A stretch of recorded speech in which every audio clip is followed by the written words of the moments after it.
Those policies were originally supposed to go into effect today. They have now been delayed at least until November 26th while those public comments are being evaluated. Now, the reason why is because per Virginia law, when it comes to these guiding policies, if any of these comments say that they may violate any kind of law, that day where it can start has to be pushed back for at least 30 days.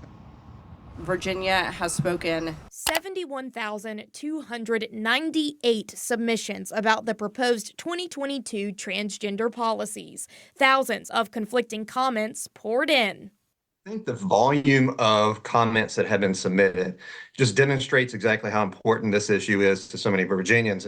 Todd Gaffke with the Family Foundation, a parental advocacy group in strong support of the model policies, says the new policies affirm parental rights laid out by the law. There's Supreme Court precedent on parental rights. You know, when we look to Parham v. JR, a ruling in 1979, it really says that the parent can really has the primacy over their child's health and well-being, and that sometimes there may be a disagreement there. But the holdup on when these policies go into effect is because some commenters have challenged their legality. The policies would require parents to make requests for things like how their child is identified in school, what kind of bathroom they can use, and if they can receive certain counseling.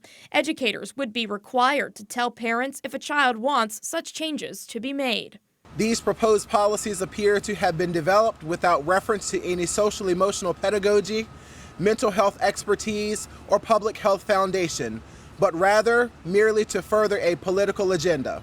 VCU Dr. Alan Dow saying these policies may be harmful to their health. If those young people have people in their lives that affirm their identity and accept them, that they are less than half as likely to consider suicide or attempt suicide. And so we know that we can treat this challenge that they face by having communities around them that support them.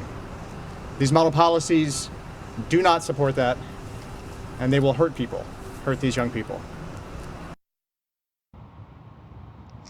Now, we did reach out to the VDOE to ask if they asked for help when it came to crafting these policies and who they consulted. We have not heard back from them at this time. So the VDOE will have to respond to these comments and evaluate them. Then the state superintendent will have to give the final approval. Then school boards and individual school districts will then have to adopt the policy.